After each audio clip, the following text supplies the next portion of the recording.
Hello, everyone. Welcome to another edition of Odyssey House Journals. I'm your host, Randall Carlisle. My co-host is Nicole Slack. And this is really one of the largest viewed and listened to podcasts dealing with addiction and recovery.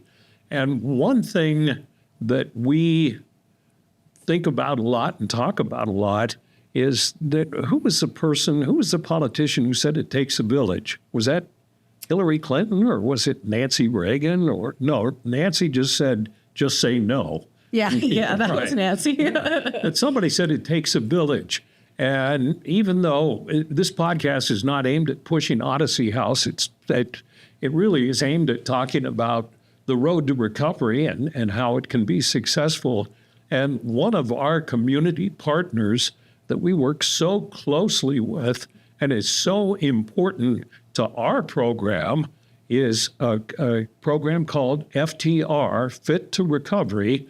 And we have Vicki Shaw today on, who is the executive director. Welcome. Thank you. Thank you for having me. You're, and I say you're so important because you're part of our treatment program. Yeah. You're part of a lot of programs, treatment programs, because we take our clients to Fit to Recover and describe for somebody who's never heard of FTR what Fit to Recover does.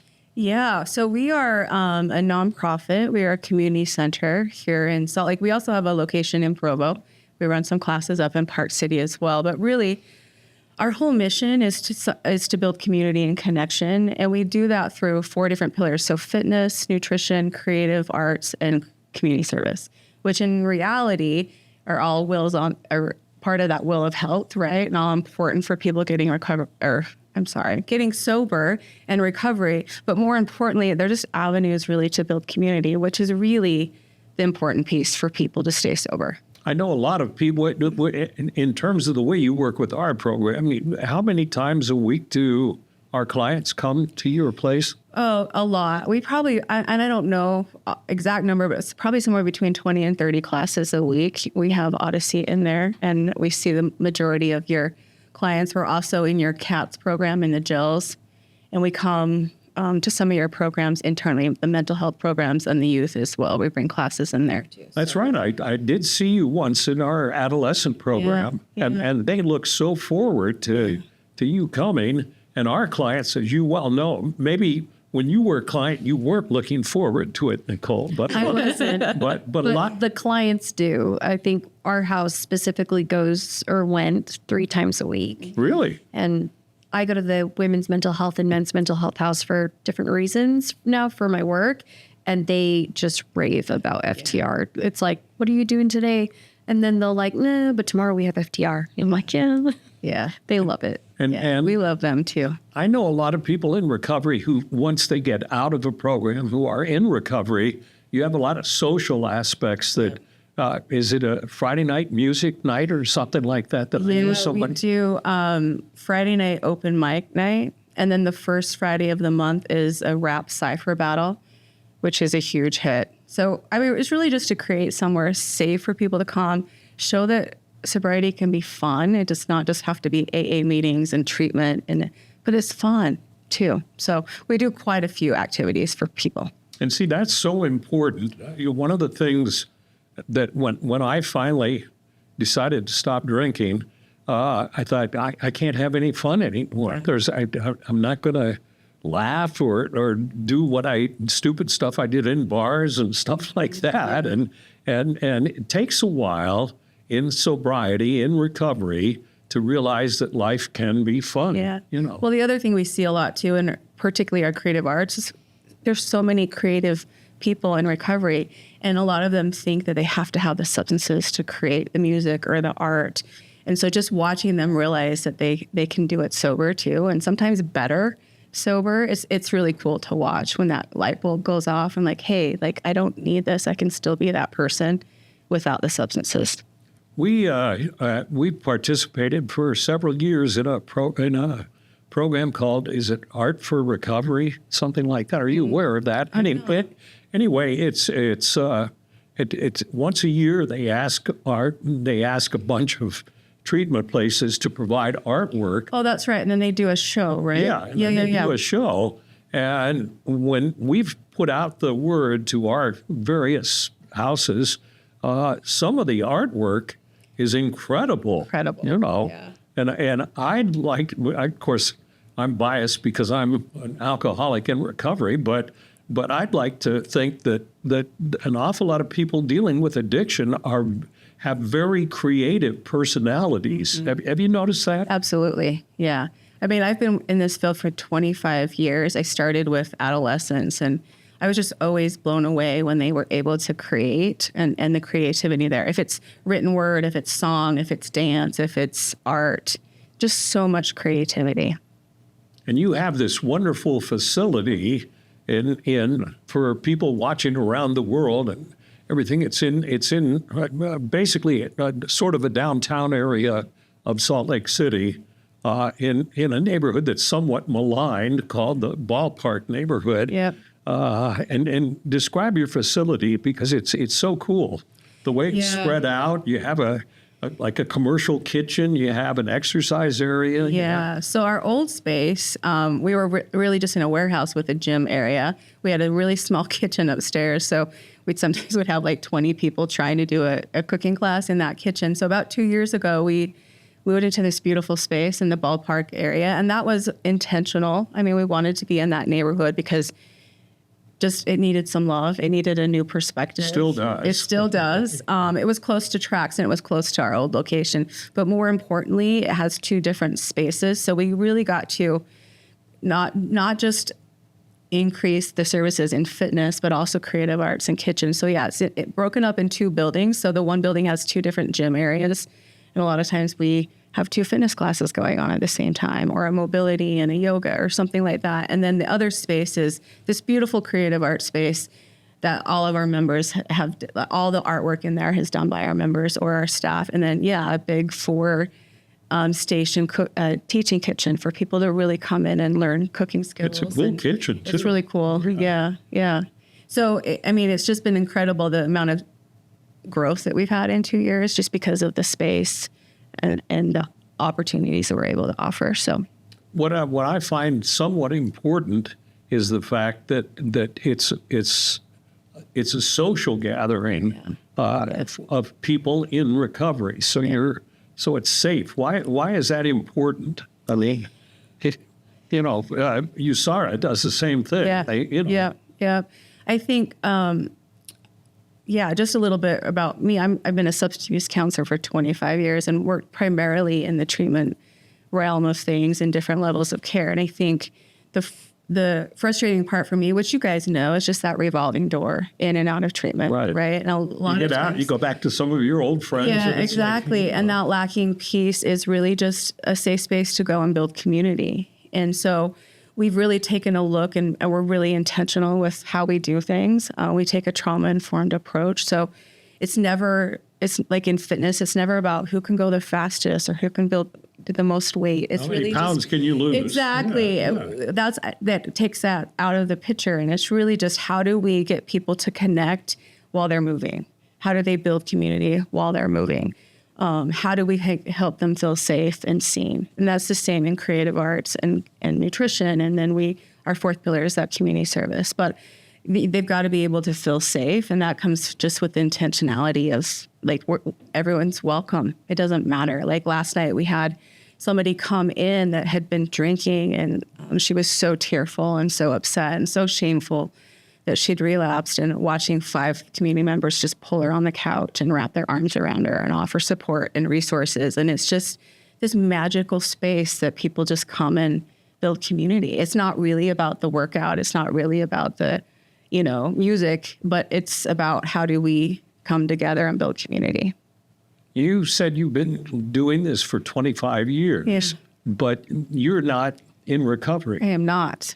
Well, why in the world would you get involved? And you mentioned the word imposter. You don't have to be in recovery, to work with people in recovery. No, it's just sometimes I feel like I don't have that beautiful story to share. but I have my own. I know I have my own story and my own reason for doing that. I grew up in a really small town in northern Utah in the prominent religion, and I was very sheltered. So I graduated from Utah State and moved down here. My first job, just ironically, was with Valley Mental Health. It was Valley Mental Health back then, in their adolescent substance abuse program. I knew nothing about addiction. That must have been an eye-opener. It was an eye-opener, and anything like baptism by fire, working with a bunch of adolescent female girls in a secure unit. Right. Because I just knew what I saw on TV. Like, no one really talked about addiction. And realizing what it was, I realized I did know it was around me. Just no one talks about it, right? And I fell in love with it.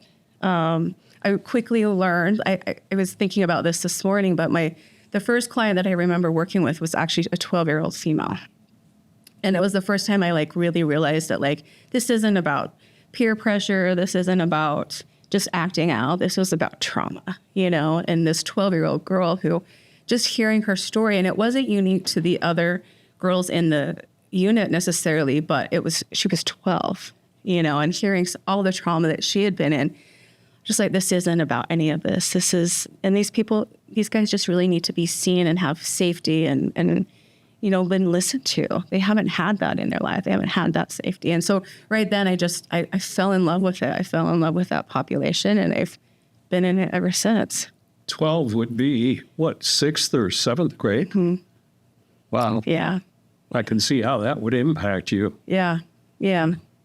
And it helps the misconception, though, that people use for fun. Yeah. Yeah. That's not it at all. Yeah. It's so rooted in trauma. And I remember hearing her story. I'm like, well, I would use too if that was my life, No wonder. I mean, and to come from just a family system that their coping mechanism is substances, they don't know any better either. And so it was just an eye opener to me. And that's kind of what drew me to stay in the field, and I love it.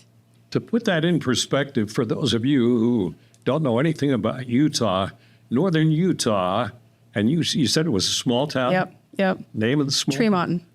Okay. I've been there. Tremont and Point. Yes.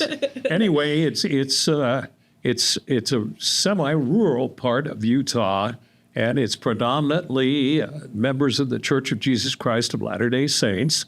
And I can see 25 years ago, which it would have been longer while you were growing up, that people just didn't. It's still hard to talk about with some members of the religion, and to admit the fact that somebody in the religion may be addicted to something, right? Yeah. So.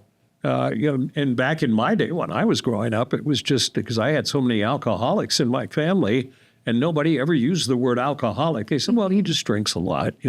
Well, Grandpa, he's drunk all the time.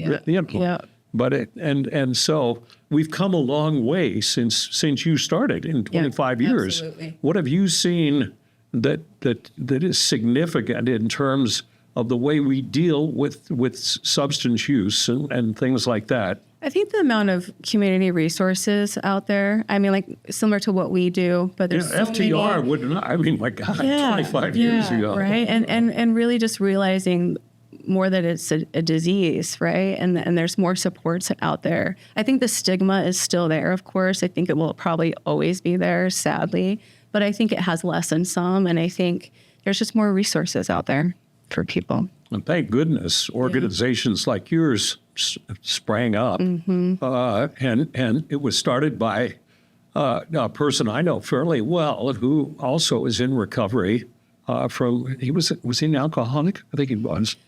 Whatever. Yeah. I think a little bit of everything. Yeah. And he just had this vision. And it takes people like that, and he started out, you want to tell the story?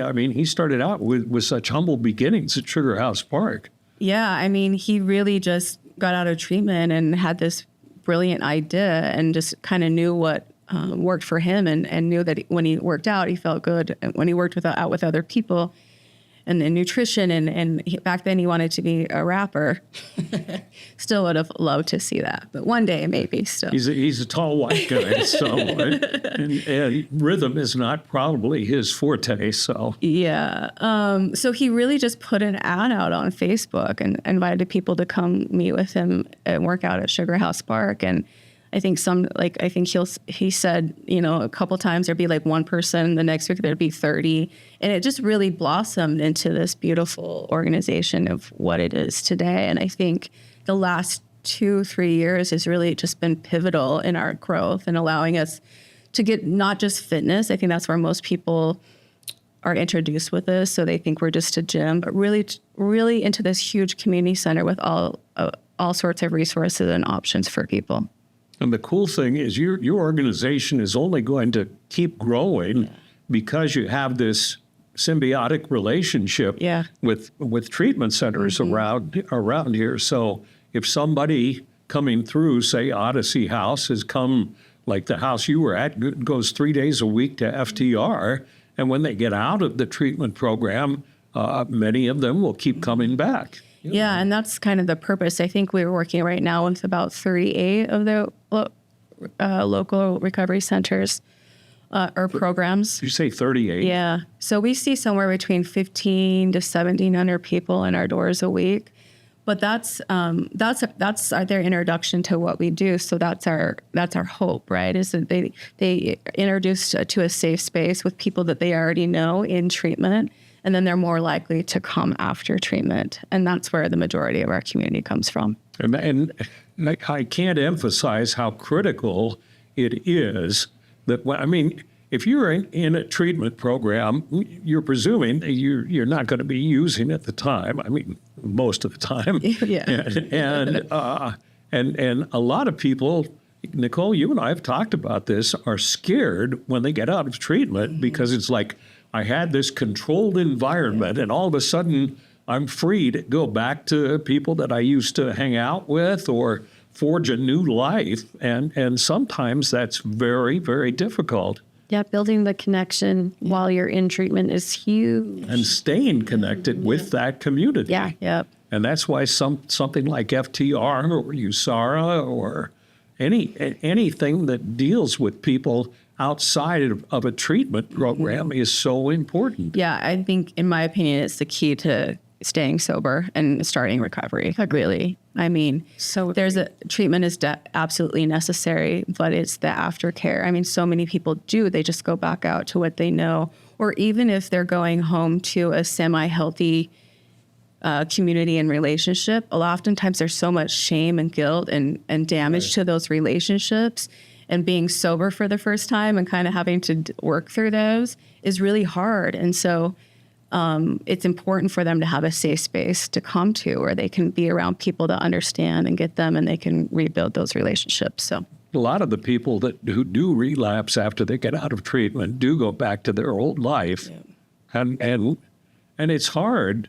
All my buddies were, quote, buddies were people that I'd meet in a bar, and we'd watch football games on the weekend, and I'd get drunk or pick up women in bars and stuff, and that was my life, you know. And so I had to tell that when I'd get phone calls saying, "Hey, meet us to watch the game," I'd say, "I'm busy," because I didn't have the guts to say, "Well, I'm in recovery right now, and I'm sort of not gonna see you guys anymore." Yeah. And that's a hard thing to do. It is. Yeah.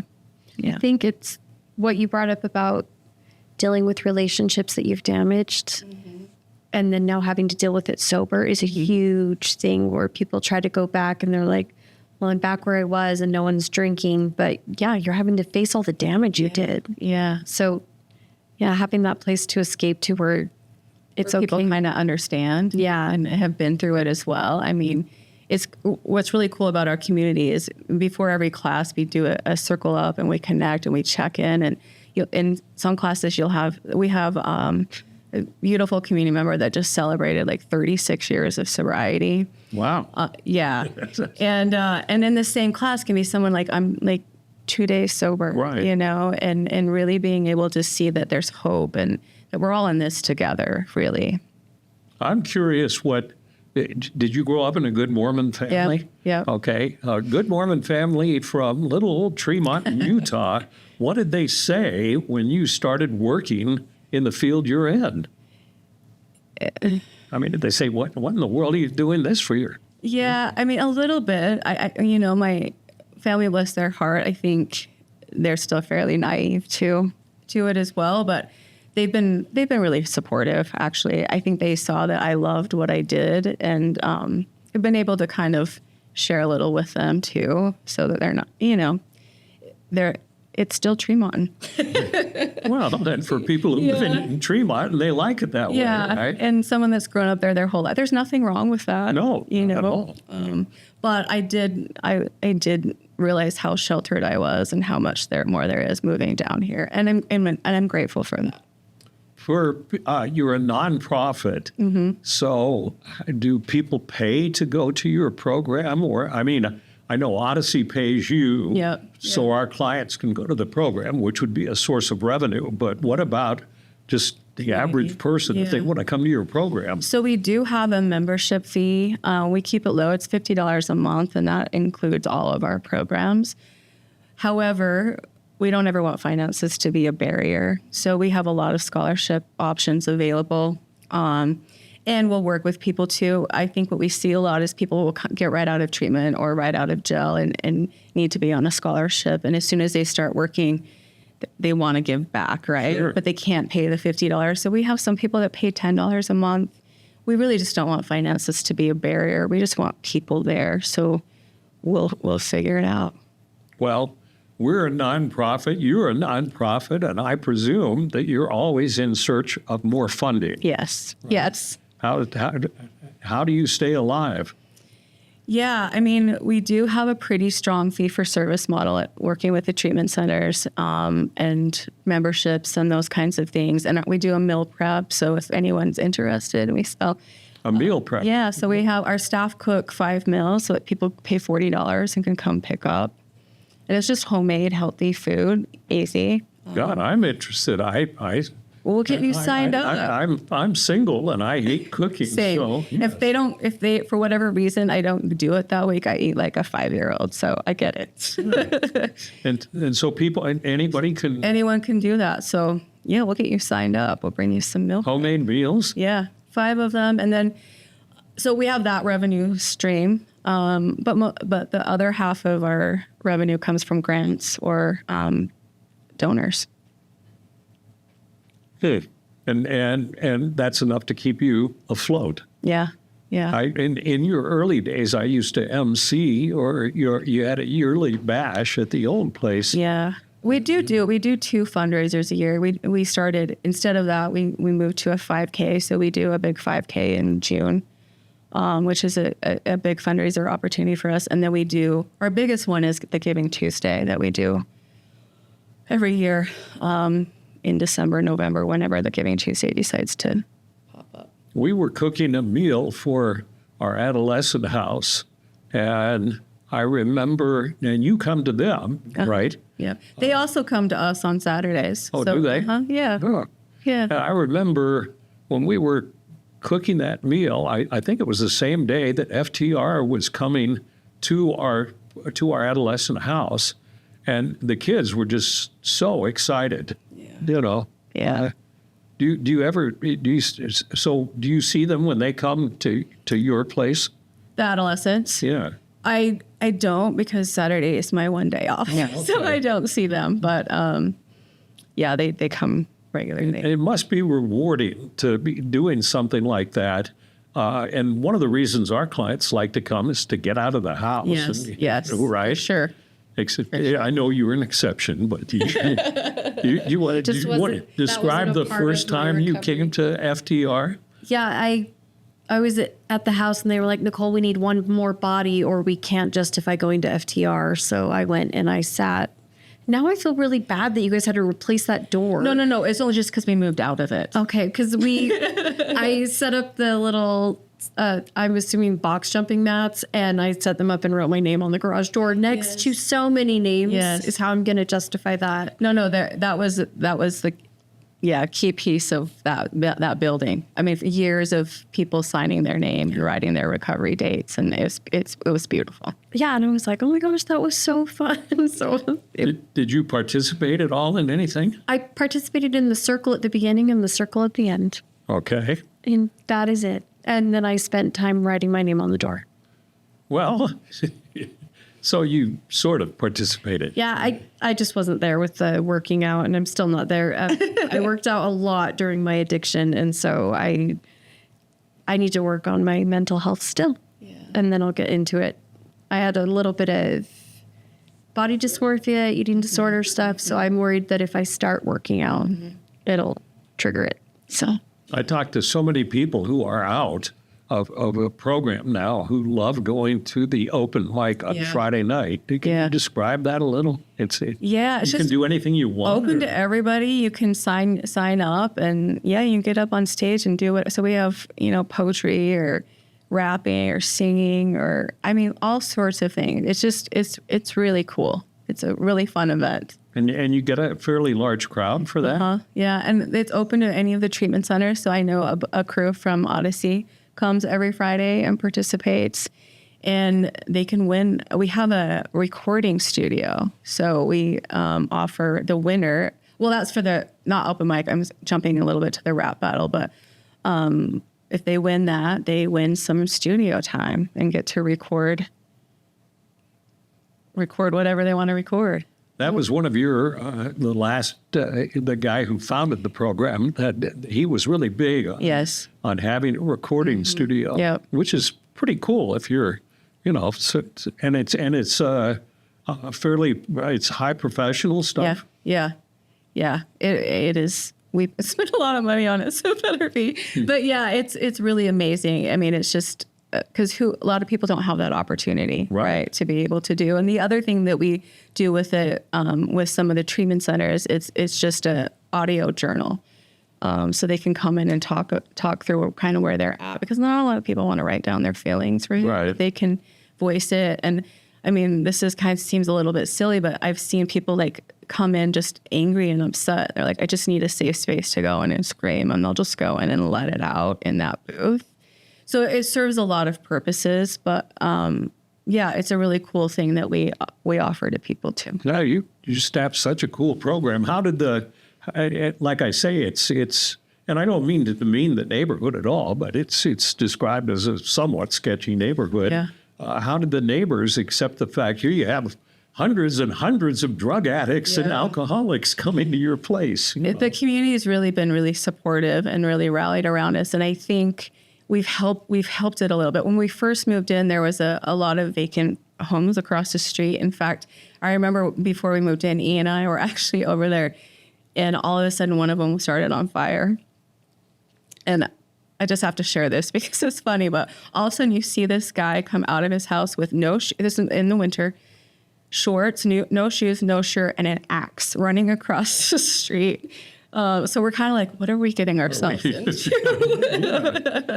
But that's been cleaned up. And honestly, I think we have a lot of unsheltered visit regularly because we have a big storage shed with clothing and food and options for them. And so I think we've just provided a different option for that neighborhood and helped support it. And at least where we've been, I know we've had a couple of the police officers come and ask if we've had any issues, and because some of the other businesses have, and we're like, we really haven't. I think people respect what we do, and I think we've added value, and the community's really rallied around us, and I would agree. Been supportive. Yeah. So, well, if you have money burning in your pocket, you want to donate to a cause. Yes. It's FTR, which stands for Fit to Recovery, and it's easy to Google. So I'm glad you came by. Yeah, thank you. Even though you're not in recovery, you've helped a ton of people who are. So we have. It's funny. I still see adolescents that I worked with 25 years ago come through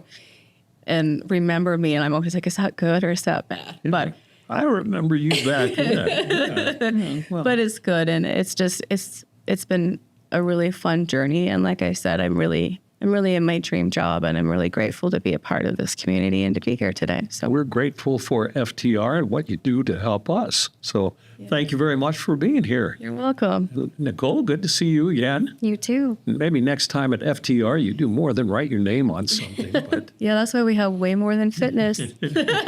thank you for watching or listening to another edition of Odyssey House Journals.